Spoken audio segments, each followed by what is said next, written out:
അസ്സലാമു അലൈക്കും വറഹ്മത്തുള്ളാഹി വബറകാതുഹു. അൽഹംദുലില്ലാഹി റബ്ബിൽ ആലമീൻ വസല്ലല്ലാഹു അലാ നബീന മുഹമ്മദിൻ വഅലാ ആലിഹി വസഹ്ബിഹി അജ്മഈൻ. അമ്മാ ബഅദ്. പ്രിയപ്പെട്ട സഹോദരങ്ങളെ, സഹോദരിമാരെ, നമ്മളിനി പോകുന്നത് ഉഹുദിലേക്കാണ്. ഇസ്ലാമിക ചരിത്രത്തിൽ ഏറ്റവും ചരിത്ര പ്രസിദ്ധമായിട്ടുള്ള ഏറ്റവും വലിയ തങ്കലിപികളാൽ എഴുതപ്പെട്ട ഒരു ചരിത്രമാണ് ഈ ഉഹുദ് എന്ന് പറയുന്ന ഉഹുദ് യുദ്ധവുമായി ബന്ധപ്പെട്ടത്. ഉഹുദ് എന്ന് പറയുന്നത് വലിയൊരു മലയാണ്. ഉഹുദ് മലയുടെ വലിപ്പം നമ്മൾ പറഞ്ഞു 8 കിലോമീറ്റർ നീളവും 3 കിലോമീറ്റർ വീതിയുമുണ്ട്. നമ്മളൊരു ജനാസ നമസ്കാരത്തിൽ പങ്കെടുത്താൽ നമുക്ക് കിട്ടുന്ന കൂലി ഒരു ഖൈറാത്താണെന്ന് റസൂലുള്ളാഹി സ്വല്ലല്ലാഹി അലൈഹി വസല്ലം പറഞ്ഞു. അപ്പൊ സഹാബത്ത് ചോദിച്ചു, വമൽ ഖൈറാത്തു യാ റസൂലല്ലാഹ്, പ്രവാചകനെ എന്താണ് ഖൈറാത്ത്? അപ്പൊ റസൂൽ സ്വല്ലല്ലാഹി അലൈഹി വസല്ലം മറുപടി പറഞ്ഞത് ജബൽ ഉഹുദ്, ഉഹുദ് മലയുടെ അത്ര. അപ്പൊ നമ്മുടെ നാട്ടില് ഒരു മരണമുണ്ടെങ്കിൽ ആ മയ്യത്ത് പങ്കെടുത്താൽ നമുക്ക് കിട്ടുന്നത് ഉഹുദ് മലയുടെ കൂലിയാണ്. ഒരാള് ജനാസ നമസ്കാരത്തിൽ പങ്കെടുത്ത ഒരു പുരുഷൻ ഖബർസ്ഥാൻ വരെ പോയി അദ്ദേഹത്തിന് വേണ്ടി പ്രാർത്ഥിച്ച് തസ്ബീഹ് ചൊല്ലി കുറച്ച് മണ്ണും വാരിയിട്ട് പോന്നാൽ അയാൾക്ക് കിട്ടുന്നത് ഖൈറാത്തയും 2 ഖൈറാത്താണ്. 2 ഉഹുദ് മലയുടെ അത്രയാണ്. അതുകൊണ്ട് നമുക്ക് പ്രതിഫലം ധാരാളം നേടിയെടുക്കാൻ പറ്റിയ ഒന്നാണ് ജനാസ നമസ്കാരം. നമ്മൾ ഈ ഹറമിൽ തന്നെ ഇപ്പൊ വന്നിട്ട് ഒരു വക്തും മുടങ്ങാതെ നിർവഹിച്ച ഒരു ഇബാദത്താണ് ഈ ജനാസ നമസ്കാരം. ഇനിയും പോകുന്നത് വരെ നമുക്ക് നഷ്ടപ്പെടുത്താൻ നമ്മൾ ശ്രദ്ധിക്കണം. അതോടൊപ്പം നമ്മുടെ നാട്ടിലും ആരെങ്കിലും ഒക്കെ മരിച്ചാൽ നമ്മുടെ ബന്ധുക്കളൊന്നും ആവണ്ട, നമ്മൾ അറിയുന്ന ഏതിലും നമ്മൾ നടന്നു പോകുമ്പോൾ ഒരു പള്ളിയിൽ നമസ്കാരം കണ്ടാൽ നമുക്ക് അവിടെ ഇറങ്ങി നിസ്കരിക്കാം. എങ്ങനെ നമുക്കൊരു ഖൈറാത്ത് കിട്ടുമെന്ന ആഗ്രഹ ഉദ്ദേശത്തോടു കൂടി ആ 8 കിലോമീറ്റർ നീളവും 3 കിലോമീറ്റർ വീതിയുമുള്ള ആ ഒരു ഖൈറാത്ത് പ്രതിഫലമാണ് നമുക്കതിന് കിട്ടുന്നത്. നബി കരീം സല്ലല്ലാഹു അലൈഹി വസല്ലം പറഞ്ഞു, ഉഹുദ് മല എന്ന് പറഞ്ഞാൽ ഉഹുദ് മല, അതിനെ നമ്മൾ എന്ത് ചെയ്യുന്നു? ഇഷ്ടപ്പെടുന്നു. ഉഹുദ് മല നമ്മളെയും ഇഷ്ടപ്പെടുന്നു. റസൂൽ എന്ന് പറയാൻ, ഞാൻ ഉഹുദ് മലയെ സ്നേഹിക്കുന്നു, ഉഹുദ് മല നമ്മളെ സ്നേഹിക്കുന്നു. ഇനി നമ്മൾ ആലോചിക്കേണ്ടത്, ഈ ഉഹുദ് എന്ന് പറയുന്നത് മദീനയില് കുറച്ച് ദൂരം അങ്ങോട്ട് മദീന പട്ടണത്തിൽ നിന്ന് പോയിട്ടുള്ള ഒരു സ്ഥലമാണ് ഉഹുദ്. ഈ ഉഹുദിന്റെ താഴ്വരയിലാണ് ഉഹുദ് യുദ്ധം നടക്കുന്നത്. ഈ ഉഹുദ് യുദ്ധം നടക്കുന്നത് ഹിജ്റ 3-ാം വർഷമാണ്. നബി സല്ലല്ലാഹു അലൈഹി വസല്ലമയും സഹാബത്തും മക്കയിൽ നിന്ന് മദീനയിൽ വന്ന് നല്ല സന്തോഷകരമായിട്ടുള്ള ഒരു ജീവിതം. മക്കയിൽ അവര് പരമാവധി ഉപദ്രവിച്ച് പീഡിപ്പിച്ച് പ്രയാസപ്പെടുത്തി അങ്ങനെ നിൽക്കക്കള്ളി ഇല്ലാതെയാണ് 13 വർഷത്തെ നുബുവത്തിന് ശേഷം മദീനത്തേക്ക് പ്രവാചകൻ സല്ലല്ലാഹു അലൈഹി വസല്ലമയും സഹാബത്തും വരുന്നത്. അങ്ങനെ മദീനയിൽ വന്ന അൻസാറുകൾ എല്ലാം കൊടുത്ത് സ്വീകരിച്ച് സന്തോഷത്തോടു കൂടി ജീവിക്കുമ്പോഴാണ് വീണ്ടും ഈ മക്കയിലുള്ള ഖുറൈശികൾക്ക് ഇത് സഹിക്കാൻ പറ്റുന്നില്ല. അവർ തീരുമാനിച്ച് മുസ്ലിങ്ങളെ അവിടെ നിന്നും പുറത്താക്കണം. എവിടൊക്കെ ഉണ്ടോ അവിടെയൊക്കെ ഒരു ശ്രമം നടത്തി. എത്യോപ്യയിലേക്ക് ഹിജറ പോയി നജാഷി രാജാവ് എല്ലാ സൗകര്യവും ആദ്യകാല മുസ്ലിങ്ങൾക്ക് ചെയ്തു കൊടുത്തപ്പോ അവിടെയും പിന്തിരിപ്പിക്കാൻ വേണ്ടി അവർ പോയി. പക്ഷെ അത് പരാജയപ്പെട്ടു. നജാഷി രാജാവ് അവരെ പറഞ്ഞേക്കുകയും ഇവരുടെ ആവശ്യം തിരസ്കരിക്കുകയും ചെയ്തു. അപ്പൊ മദീനയിൽ നിന്ന് പുറത്താക്കാനുള്ള ശ്രമം. അങ്ങനെയാണ് ഹിജ്റ 2-ാമത്തെ കൊല്ലം ബദർ യുദ്ധം നടക്കുന്നത്. ബദറിന്റെ ചരിത്രം നമ്മൾ കഴിഞ്ഞ ദിവസം പറഞ്ഞു. ഈ ബദർ യുദ്ധത്തിൽ അവര് പ്രതീക്ഷിച്ചതിന്റെ അപ്പുറത്ത് വലിയ പരാജയം സംഭവിച്ചു. ഈ പരാജയം സംഭവിച്ച സമയത്ത് അവരവിടുത്തെ 10-70ഓളം ആളുകൾ അവരുടെ അബൂജഹലും ഉത്ബയും ഷൈബയും വലീദും ഇവരൊക്കെ കൊല്ലപ്പെട്ടു. ഈ ഒരു സങ്കടത്തിൽ അവർ പ്രതിജ്ഞ ചെയ്തു, ഞങ്ങൾ ഇതിന് തിരിച്ചടിക്കും, ഞങ്ങൾ പ്രതികാരം വീട്ടുമെന്ന് പറഞ്ഞിട്ടാണ് അവർ വരുന്നത്. അങ്ങനെ ഹിജ്റ 3-ാം കൊല്ലം പ്രതികാരം വീട്ടുമെന്ന് തീരുമാനിച്ചു പോയവർ ഹിജ്റ 3-ാം കൊല്ലം അടുത്ത വർഷം വലിയൊരു സൈന്യവുമായി മുസ്ലിങ്ങളെ നേരിടാൻ വേണ്ടി വരിക. ചരിത്രത്തിൽ കാണാം 3000 ആളുകൾ. അവർക്ക് കുതിരകളും ഒട്ടകങ്ങളും ആയുധങ്ങളും എല്ലാ സംവിധാനങ്ങളും ഉണ്ട്. വൻ ശക്തിയായിട്ടാണ് അവർ വരുന്നത്. അപ്പൊ നബി സല്ലല്ലാഹു അലൈഹി വസല്ലം തന്റെ സഹാബത്തിനെ ഒരുമിച്ച് കൂട്ടിയിട്ട് പറഞ്ഞു, നമ്മൾ എന്ത് ചെയ്യണം? അപ്പൊ സഹാബത്ത് പറഞ്ഞു, പ്രവാചകരെ, ഞങ്ങൾ നിങ്ങളുടെ കൂടെ ഉണ്ടായിരിക്കും, ഞങ്ങൾ നിങ്ങളോടൊപ്പം ഉണ്ട്. അങ്ങനെ 1000 ആളുകളെയാണ് മുസ്ലിം ഭാഗത്ത് നിന്ന് കിട്ടിയത്. 3000 ആളുകളെ നേരിടാൻ 1000 ആളുകളാണ് പോകുന്നത്.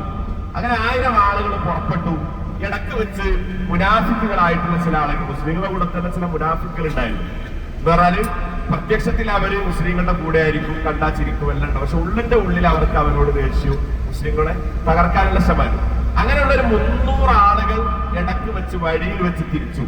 അവർ പറഞ്ഞു, ഞങ്ങൾക്ക് യുദ്ധം ചെയ്യാൻ പറ്റില്ല, ഈ ജാതി പ്രയാസപ്പെട്ട സമയത്ത് എന്നൊക്കെ പറഞ്ഞ് അവർ പിരിഞ്ഞുപോയി. അപ്പൊ ചുരുക്കത്തിൽ ഈ 700 ആളുകളായി മാറി. മുസ്ലിങ്ങൾ 1000 ഉള്ളത് 700 മാറി. ശത്രുക്കളും 3000 അങ്ങനെ ഉഹുദ് താഴ്വരയിൽ ഒരുമിച്ച് കൂടി നബി സല്ലല്ലാഹു അലൈഹി വസല്ലം പറഞ്ഞു, നമുക്ക് അവരെ നേരിടുക. നമ്മൾ ആലോചിച്ചപ്പോൾ 3000 ആളുകളെ 700 ആളുകൾ നേരിടുമ്പോൾ ഒരു 2 ഇരട്ടിയിലധികം ആളുകൾ അവർ കൂടുതലാണ്. 2 ഇരട്ടി 3 ഇരട്ടിയിലധികം ആളുകൾ കൂടുതലാണ്. അങ്ങനെ നബി സല്ലല്ലാഹു അലൈഹി വസല്ലം തന്ത്രപരമായ നീക്കം നടത്തി. എന്താണ് നീക്കം നടത്തിയത്? ഈ ഉഹുദിന്റെ അടുത്ത് ഒരു ഉയർന്ന സ്ഥലമുണ്ട്. ആ താഴ്വരയിൽ നിന്ന് ഉയർന്ന സ്ഥലം, അതിന്റെ പേര് ജബലുർ റമാത്ത് എന്നാണ്. ജബലുർ റമാത്ത്, അമ്പെയ്ത്തുകാർ നിന്ന മല. ഇൻഷാ അല്ലാഹ് നമ്മളത് കാണും. അതിന്റെ മുകളിൽ 50 ആളുകളെ നിർത്തി. അബ്ദുല്ലാഹ് ഇബ്നു ജുബൈർ റളിയല്ലാഹു അൻഹുവിന്റെ നേതൃത്വത്തിൽ 50 ആളുകൾ, ഏറ്റവും അമ്പെയ്യാൻ നല്ലപോലെ കഴിവുള്ള പരിശീലനം നേടിയ 50 ആളുകൾ. അവരോട് പറഞ്ഞു, നിങ്ങൾ എന്തൊക്കെ സംഭവിച്ചാലും ഈ മലമുകളിൽ നിന്ന് താഴേക്ക് ഇറങ്ങരുത്, മലമുകളിൽ നിന്ന് താഴേക്ക് ഇറങ്ങരുത്. അങ്ങനെ അവരവിടെ നിർത്തി. അങ്ങനെ യുദ്ധം ആരംഭിച്ചു. ഈ 3650 പേരുമാണ് യുദ്ധം. നന്നായിട്ട് ശ്രദ്ധിക്കണം. 750 ആളുകൾ മലയുടെ മുകളിൽ, ബാക്കി 650 ആളാണ് ഉഹദിന്റെ താഴ്വരയിൽ യുദ്ധം ചെയ്യുന്നത്. 3000 ആളുകളോട് യുദ്ധം ശക്തമായി മുന്നോട്ട് പോയപ്പോ മുസ്ലിങ്ങൾക്ക് വിജയം ഉണ്ടായി. ശത്രുക്കൾ പരാജയപ്പെട്ടത് മാത്രമല്ല, അവർ ചിന്നിച്ചിതറി, അവർ യുദ്ധക്കളം വിട്ടുവിടാണ്. യുദ്ധക്കളം വിട്ടുവിടുന്ന സമയത്ത് ഈ മുസ്ലിങ്ങൾ അവരുപേക്ഷിച്ച അനന്തര സ്വത്തുക്കൾ എല്ലാം സമാഹരിക്കാൻ ഒരുമിച്ച് കൂട്ടാൻ തുടങ്ങിയപ്പോ ഈ മലമുകളിലുള്ള ആളുകൾക്ക് തോന്നി, ഇനി എന്തിനാ നമ്മളവിടെ നിൽക്കുന്നത്, നമുക്ക് താഴെ പോയിട്ടത് ഒരുമിച്ച് കൂട്ടാൻ സഹായിക്കാം.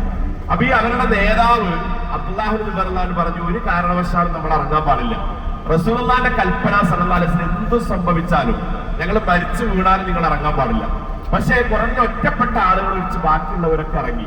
നല്ല നീയത്തിലാണ് അവർ ഇറങ്ങിയത്. ഈ ഗനീമത്ത് സ്വത്തുക്കൾ ഇവർ ഉപേക്ഷിച്ച് വേണ്ടത് ഒരുമിച്ച് കൂട്ടാന്നാണ്. ഇവരിറങ്ങിയ ഈ രംഗം കണ്ട് ദൂരെ നിന്നും മറഞ്ഞിരുന്ന് വീക്ഷിച്ച ഖാലിദ് ഇബ്നുൽ വലീദ് റളിയല്ലാഹു അൻഹു, അദ്ദേഹം ഇസ്ലാമിന്റെ ഏറ്റവും വലിയ പടയാളിയായി പിന്നെ മാറി. അദ്ദേഹത്തെ സംബന്ധിച്ചിടത്തോളം നബി സല്ലല്ലാഹു അലൈഹി വസല്ലം പറഞ്ഞത് സൈഫുള്ള, അള്ളാഹുവിന്റെ വാളെന്നാണ്. മുഅത്ത യുദ്ധം കഴിഞ്ഞ് മുസ്ലിങ്ങൾ വിജയിച്ചു വരുമ്പോ അന്ന് സർവ്വ സൈന്യാധിപൻ ഖാലിദ് ഇബ്നുൽ വലീദ് റളിയല്ലാഹു അൻഹു ആയിരുന്നു. അപ്പൊ നബി അദ്ദേഹത്തെ വിളിച്ച പേര് സൈഫുള്ള, അള്ളാന്റെ വാള് എന്ന് പറഞ്ഞാൽ അതിന്റെ മുമ്പ് ഉഹുദ് വരെയൊക്കെ അദ്ദേഹം ശത്രുക്കളുടെ ഭാഗത്താണ്. അദ്ദേഹത്തിന്റെ യുദ്ധത്തെ കുറിച്ചുള്ള തന്ത്രപരമായിട്ടുള്ള അദ്ദേഹത്തിന്റെ കഴിവും അദ്ദേഹത്തിന്റെ ബുദ്ധിയും ഒക്കെ ഉപയോഗിച്ച് ഈ മലമുകളിലേക്ക് അവർ പാഞ്ഞെടുക്കുകയും കയറി വരികയും താഴെ ഈ ഗനീമത്ത് സ്വത്തുക്കൾ ഒരുമിച്ച് കൂട്ടുന്ന മുസ്ലിങ്ങൾക്ക് ശക്തമായിട്ട് അമ്പെയ്തു. ഈ അമ്പെയ്ത്തിൽ പിന്നെ അവിടുന്ന് യുദ്ധം വീണ്ടും തുടങ്ങി. നബി സല്ലല്ലാഹു അലൈഹി വസല്ലമയുടെ പല്ല് പൊട്ടിപ്പോയി, മുൻപല്ലുകൾ അമ്പ് കെട്ടിയിട്ട്. അതേപോലെ തന്നെ ചതിക്കുഴി വീണ്ടും റസൂലുള്ളാഹിക്ക് പരിക്ക് പറ്റി. ആ യുദ്ധത്തിൽ പിന്നെ 2ാമത്തെ സ്റ്റേജിൽ മുസ്ലിങ്ങൾ പരാജയപ്പെട്ടു. 70 ആളുകൾ മുസ്ലിങ്ങളുടെ ഭാഗത്ത് രക്തസാക്ഷികളായി. നമ്മൾ ആലോചിച്ച്, ജയിച്ച യുദ്ധം ഇവരുടെ ചെറിയൊരു അശ്രദ്ധ കൊണ്ട്, എന്ന് പറഞ്ഞാൽ അവരുടെ ലീഡറെ അവരനുസരിക്കണമെന്ന് റസൂലുള്ളാഹി പറഞ്ഞിരുന്നു. അതുകൊണ്ടാണ് ഏതൊരു യാത്ര പുറപ്പെടുമ്പോഴും ഒരു 3 ആളുണ്ടെങ്കിൽ ഒരാളെ ലീഡറാക്കണമെന്ന് റസൂൽ സല്ലല്ലാഹു അലൈഹി വസല്ലം പറഞ്ഞു. എന്നിട്ട് പറഞ്ഞു, നിങ്ങളുടെ ലീഡർ ഒരു നീഗ്രോ, ഒരു കറുകറുത്ത അടിമയാണെങ്കിലും അദ്ദേഹത്തിന്റെ വാക്കുകൾ നിങ്ങൾ കേൾക്കണമെന്നുള്ളത്. അതാണ് നമ്മുടെ ഓരോ യാത്ര പോകുമ്പോഴും ഒരു ലീഡർ. ഇസ്ലാമിന്റെ ഒരു നിയമമാണത്. ഒരു അഭിയർദ്ധ നിശ്ചയിക്കുക എന്നുള്ളത് ഇസ്ലാമിന്റെ ഏറ്റവും പ്രധാനപ്പെട്ട ഒരു നിയമമായിട്ട് നമുക്ക് കാണാൻ സാധിക്കും. അങ്ങനെ മുസ്ലിങ്ങൾ അവര് ശക്തമായിട്ട് ആക്രമണം നടത്തി. 70 ആളുകൾ രക്തസാക്ഷികളായി. ആ കൂട്ടത്തിൽ ഹംസത്ത് ഇബ്നു അബ്ദുൽ മുത്തലിബ് റളിയല്ലാഹു അൻഹു ഉണ്ട്, മുസ്അബ് ഇബ്നു ഉമർ റളിയല്ലാഹു അൻഹു ഉണ്ട്, ഹല്ലല റളിയല്ലാഹു അൻഹു ഉണ്ട്, അബ്ദുല്ലാഹ് ഇബ്നു ജഹ്ഷ് റളിയല്ലാഹു അൻഹു ഉണ്ട്. നമ്മൾ ആലോചിക്കൂ, വിജയിച്ച യുദ്ധം മുസ്ലിങ്ങൾ പരാജയപ്പെടാനുണ്ടായിരുന്ന കാരണം അവർ ആ മലമുകളിൽ നിന്ന് താഴേക്ക് ഇറങ്ങിയതാണ്. എന്നാൽ ആദ്യഘട്ടത്തിൽ 650 ആളുകൾ 3000 ആളുകളെ പരാജയപ്പെടുത്തി. ഇവർ യുദ്ധക്കളം വിട്ട് ചിന്നിച്ചിതറി പല ഭാഗത്തേക്ക് ഓടി. ഈ മലന്റെ മുകളിൽ നിന്ന് ആളുകൾ താഴേക്ക് ഇറങ്ങിയപ്പോൾ ഇവർ മുകളിലേക്ക് കയറിയിട്ട് ശക്തമായിട്ട് ആക്രമണം നടത്തി. അങ്ങനെയാണ് മുസ്ലിങ്ങൾ പരാജയപ്പെട്ടത്. ഹംസ റളിയല്ലാഹു അൻഹു, അദ്ദേഹം അവിടുന്ന് അദ്ദേഹത്തെ കൊന്നു, രക്തസാക്ഷിയായി. എന്നിട്ട് അദ്ദേഹത്തെ രക്തസാക്ഷിയായിട്ട് ചരിത്രത്തിൽ കാണാൻ കഴിയും. അദ്ദേഹത്തിന്റെ ആ സമയത്ത് അദ്ദേഹത്തിന്റെ നെഞ്ച് പിളർത്തി വഹ്ഷിയാണ് അദ്ദേഹത്തെ ചാട്ടുളി കൊണ്ട് എറിഞ്ഞു കൊന്നത്. ഹിന്ദിന്റെ അടിമയായിരുന്നു വഹ്ഷി. എന്ത് പറഞ്ഞു? നീ ഹംസയെ കൊന്നാൽ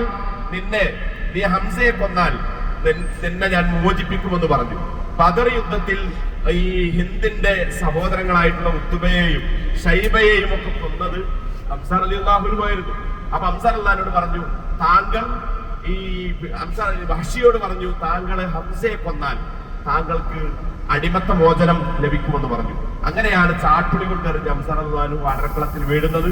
മരിച്ച അദ്ദേഹത്തെ ഈ മുസ്ലിങ്ങൾ തോറ്റതിനു ശേഷം അദ്ദേഹത്തിന്റെ നെഞ്ച് പിളർത്തി കരള് പുറത്തെടുത്ത് ചവച്ച് പച്ചയായിട്ട് ചവച്ച് തുപ്പിയ സന്ദർഭത്തിൽ റസൂൽ സല്ലല്ലാഹു അലൈഹി വസല്ലം